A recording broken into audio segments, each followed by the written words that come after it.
minha gente, sou Raíssa, estou chegando com mais um podcast do blog Só Futebol Não. Nessa manhã de sábado, nós temos agora 27 graus aqui em Natal. Sensação térmica no sol de 30 graus, na sombra de 28 graus, porque temos bons ventos, 28 km por hora, com rajadas de 36 km por hora. Isso dá um alívio na temperatura. Bom, hoje, chegando com esse tema melhores ou traumatizadas, né, duas reportagens me inspiram. Uma da Folha, de Emílio Santana, lá do dia 22 de agosto, com o título 73% dizem que serão pessoas melhores no mundo pós-pandemia, mostra a Datafolha. E a outra, da revista The Economist, que foi publicada hoje, 29 de agosto, com o título How to Reduce the Mental Trauma of COVID-19. É algo como reduzir o trauma mental da Covid-19. Na verdade, parece até um dilema. Seremos pessoas melhores ou traumatizadas? Ou será que seremos as duas coisas? Estou quase apostando nessa daqui. O Datafolha, por exemplo, fez uma pesquisa aí com 2.065 brasileiros adultos por telefone celular entre 11 e 12 de agosto. Acho que fazemos telefone celular porque quase ninguém mais tem telefone fixo em casa. Bom, por telefone celular, então, entre 11 e 12 de agosto, e essa pesquisa mostrou que 73% dos brasileiros acham que irão se tornar pessoas melhores quando a pandemia passar. 23% acham que nem ficarão melhores, nem piores. E 1% das pessoas entrevistadas acham que vão piorar. E 2% não souberam responder. Agora, esse sentimento aí de melhora de 73%, da população dizendo que vai ficar melhor depois da pandemia, ele foi bem sintetizado numa das respostas lá na reportagem dada pela fisioterapeuta respiratória e coordenadora de produto numa multinacional, Raquel Vasques Escobar. Ela disse assim, abre aspas: estávamos vivendo de uma forma muito automatizada. Viver uma situação em que você não tem controle te convida a olhar para isso. O caos gera mudanças. Aí vamos agora para a sensação de mudança nenhuma. Tem gente que acha que nem vai melhorar, nem piorar, né? Pronto, essa sensação ela foi capturada na resposta da artista plástica e tatuadora Daniela de Moura, que tem 36 anos. Abre aspas para ela. As pessoas são as mesmas, vão continuar sendo.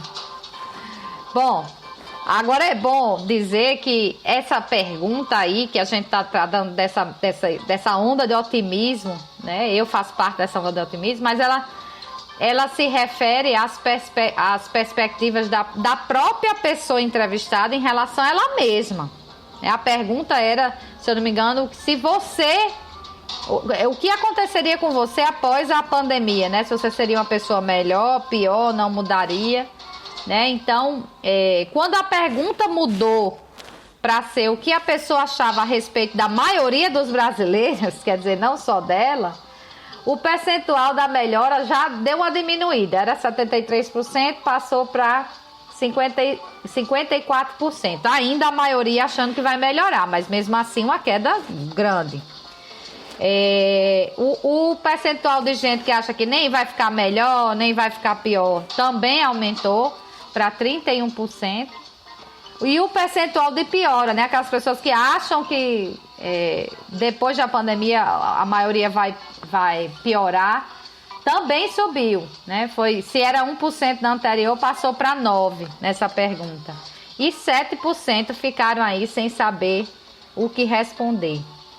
Como eu disse, eu faço parte do time do otimismo. É claro que a mudança que a gente vai ver, eu acho que vai... Bom, eu acho que em geral vai melhorar por resiliência, por tudo. Não vai haver uma mudança radical, né? Você não vai ser uma pessoa... Embora eu não acredite que exista uma pessoa 100% ruim, mas você não vai ser uma pessoa ruim e virar uma pessoa boa. Ao mesmo tempo que você era uma pessoa boa e vai virar uma pessoa ruim. Eu não creio nisso, mas acho que todo mundo vai ter, sim, uma mudança, e a maioria vai ser sim uma mudança para melhor, porque de fato foi um baque muito grande que fez muita gente repensar. Se você não parou para repensar algum aspecto da sua vida, tem alguma coisa muito errada com você. É só o que eu posso lhe dizer, né? Então, eu faço parte desse time porque eu acho que é impossível negar as mudanças em quase todos os aspectos da vida, né? Gestão de tempo, tenho certeza que você, pelo menos nisso, deve ter melhorado, né? Deve ter entendido como encaixar mais coisas em menos tempo, o que dá para deixar de fazer, como deixando isso, aquilo outro ganha mais tempo. A própria percepção de passagem do tempo também mudou. O que a gente acha que realmente importa na vida. Tenho certeza que isso passou pelo menos por uma fase de questionamento nessa pandemia, e todo mundo passou por isso. A gestão do dinheiro, essa eu acho que é indiscutível, melhorou para todo mundo. Então, a alimentação também, o próprio transporte, muita coisa foi questionada, derrubada. Então, eu acho que é inegável que há sim melhoras, né, e que vamos sair melhores. Quanto isso vai durar, eu não sei. Agora, por outro lado, também nem tudo que aconteceu nessa pandemia trouxe coisas positivas, né? Por exemplo, a reportagem The Economist trouxe informação de que, por exemplo, no Equador, ainda há pessoas procurando por corpos de parentes. Olha que coisa horrível. Que morreram de Covid-19 há 4 meses. Ainda estão procurando. Trouxe também um relato de um garotinho na Itália que foi se confessar com o padre e implorou perdão pelo pecado de ter baixado a máscara na rua. O nível do trauma, da coisa, né? Dessa vivência, dessa doença horrorosa. Então, tudo isso aí é um pequeno retrato dos traumas que, segundo lá a reportagem, desde a Segunda Guerra Mundial, nunca haviam atingido tantas pessoas em tantos lugares de uma vez só. O que demonstra que, mesmo após o controle da pandemia, que, se Deus quiser, parece estar chegando, seja por sorte, seja porque, enfim, as pessoas estão entendendo do isolamento e das máscaras, e seja porque vai chegar uma vacina que a gente espera que seja eficiente o mais rápido possível, né? Então, mesmo após esse controle, as cicatrizes mentais elas permanecerão, especialmente para os grupos com potencial de estresse pós-traumático. Uma coisa muito ouvida de veteranos de guerra, e não só de guerra, em outros eventos, mas guerra indiscutivelmente causa. E cujos sintomas são pesadelos, flashbacks, né? Você tem aquela sensação de estar vivendo aquilo de novo, sentimentos de culpa, ansiedade, isolamento. Segundo lá a reportagem, os mais vulneráveis aí são os que adoeceram nessa pandemia, os que perderam parentes, as pessoas que já viveram outros traumas, como os refugiados, que já vivem o trauma do refúgio e aí agora vivem o trauma da pandemia, e os profissionais da linha de frente, como médicas, médicos, enfermeiras, enfermeiros e tantos mais que estão aí nesse trabalho árduo, parece sem fim. Na Espanha, por exemplo, 1/6 dos infectados são trabalhadores da saúde e a maioria já mostra sinais de estresse pós-traumático.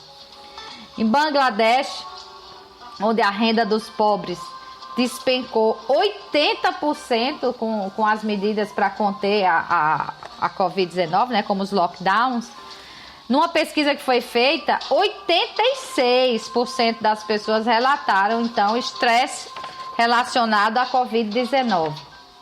A reportagem ressalta, então, o fato de que nós, seres humanos, somos resilientes. Isso a gente já sabe, a gente consegue se adaptar. Porque aí ela diz lá, né, que sobrevivemos à catástrofe e seguimos com as nossas vidas. Mas que o mundo, nesse caso, deve levar a sério o dano mental coletivo da Covid-19. E a saúde da população a longo prazo, ela depende muito mais da percepção de ajuda, achei isso interessante, do que mesmo da ajuda recebida, ou seja, mais do que a doação em si de dinheiro, de comida, por exemplo, é a sensação de poder contar com alguém, por exemplo, seus vizinhos. Isso é o que mais importa, né? O que importa de verdade, é o que conta para essa recuperação mental. Nisso, serviços psicológicos disponibilizados pelas autoridades podem e devem fazer a diferença. Inclusive, eu cito aqui, o governo do Rio Grande do Norte disponibiliza um acolhimento psicológico das 7 às 23 horas, todos os dias, no 0800 281 4012. 0800 281 4012. Na França, por exemplo, barracas para esse atendimento imediato, que é só você chegar e entrar, elas são sempre instaladas no local atingido, por exemplo, por ataques terroristas ou desastres, já tendo essa ideia de conter o dano mental coletivo, algo que a gente não vê ainda muito ser discutido aqui no Brasil. No Zimbábue também, bem antes da pandemia, centenas de avós foram treinadas nas comunidades de vilarejos distantes, né, para fornecerem uma terapia de conversa para vizinhos em depressão que não tinham condição de arcar com os custos de uma ida a uma clínica distante, né? O vilarejo já muito longe, a gente sabe que transporte público em alguns países não é nada fácil e é caro. Então essa é uma forma também de lidar. Então a ideia legal é essa de pegar uma... Quem não gosta de conversar com a avó? Né? O Zimbábue então treinou para que isso seja uma coisa um pouco mais profissional, para ajudar essas pessoas então nesses vilarejos. Outra ideia são serviços religiosos e eventos esportivos também sendo ou podendo fornecer ali um local, um espaço físico ou mesmo virtual para o luto, né? E por fim a reportagem cita que histórias da pandemia podem ser contadas, por exemplo, nas escolas, ajudando na formação da empatia. Serve tanto para quem vai contar a sua história, como para quem vai ouvir, para desenvolver isso. Esse sentimento eu acho que a gente sentiu muito que anda em falta no Brasil de uns tempos para cá, e na época de pandemia a ausência disso é ainda maior. Né? Então, se não dá para apagar o trauma mental da Covid-19, e não dá para apagar, não dá realmente. É possível sim aliviá-lo. Mas, então, voltando à pergunta, né, melhores ou traumatizados? Bom, traumatizados acho que vamos sair sim dessa pandemia, mas podemos agir para aliviar, e até nisso eu acho que nós seremos pessoas melhores, né? Desenvolvendo a empatia, a gente vai conseguir ajudar quem está com trauma maior, respeitando a dor do próximo, e a gente vê muito uma rede, né? Uma coleta. Eu dou exemplo até aqui em Natal, por exemplo, nos supermercados, especialmente no Nordestão.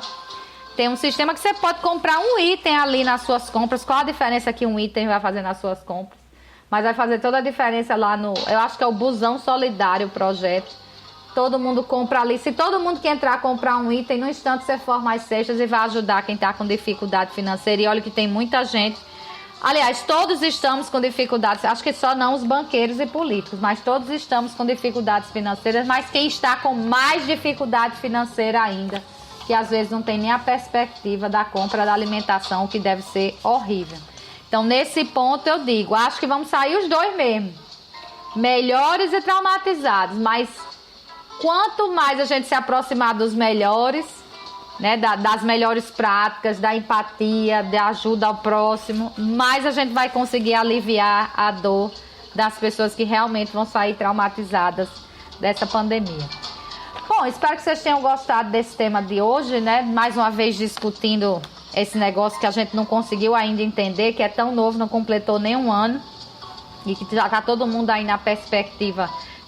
Temos boas notícias do Rio Grande do Norte, de ocupação hospitalar caindo, e a gente reza para que isso vá embora mesmo, mas não pode baixar a guarda, tem que aguardar mesmo a vacina, ou que oficialmente venha a ser declarado o vírus desaparecido, que seria ótimo. Difícil ainda, já que tem muita gente que ainda resiste, por exemplo, a usar um negócio tão simples como a máscara. Mas a gente vai levando, quem sabe a gente não vence, apesar de tudo. E então renovo o convite para sábado que vem, 10 da manhã, para falar sobre esses assuntos variados. Domingo amanhã, 10 horas, para falar sobre futebol. Tem clássico na segunda-feira, começa a se decidir o que vai acontecer aqui no Rio Grande do Norte. Então, até lá.